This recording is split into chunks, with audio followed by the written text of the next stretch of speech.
My name is Victor Podbielski, and I'm the Deputy Emergency Manager for the City of Fredericksburg. And I'm here to talk to you today about preparedness. Are you ready to be without power or running water for the next 72 hours? Are you ready to evacuate your home at a moment's notice? The truth is, many types of disasters can affect our area.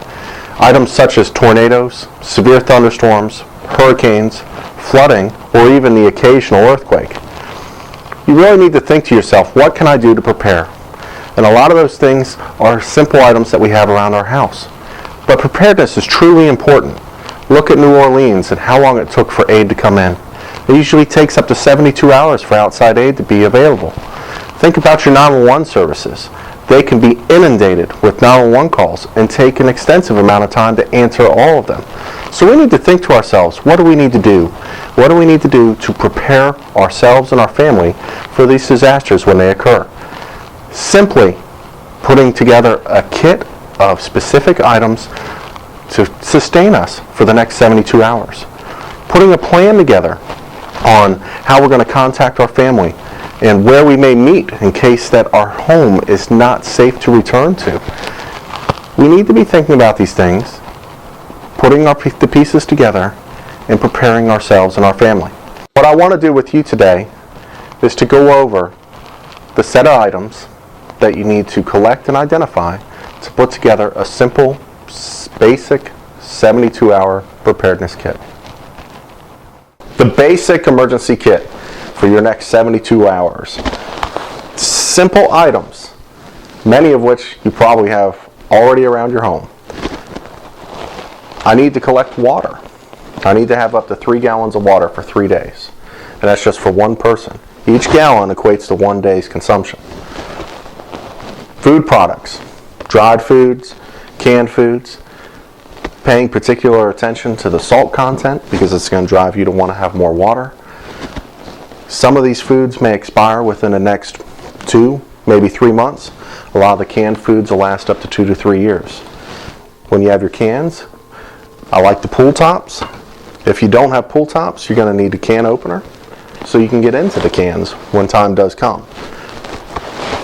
Hygiene products, moist towelettes, toothbrush, soaps, alcohol-based hand sanitizer is good to have around. Some trash bags with twist ties. Basic first aid kit, and your medications. If you're on prescription meds, you need to think about having extras on hand, as well as emergency meds such as inhalers and EpiPens. Glasses, spare set of glasses, contacts in solution. I'm also going to need batteries, flashlights, and a weather radio, preferably one that also receives AM/FM stations so I can stay informed about what's going on around the area. A whistle, some matches, preferably waterproof, gloves, and in the colder months, hand warmers, blankets, and then also in my kit, I should have some duct tape, plastic sheathing, a wrench, zip ties, dust masks. Other things to take into consideration are, most people aren't taking credit cards and checks without power, so having cash on hand. This is all that's needed for a basic kit. One person, 3 days supply. If you don't even have them in your home, you can collect them over time.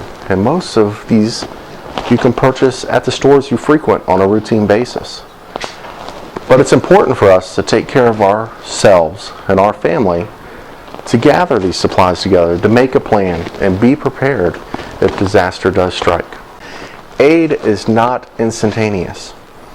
It's going to take some time for aid to come in and help you. It's going to take some time for 911 to answer all the calls that they get. It is important that we be prepared because disaster can strike at a moment's notice.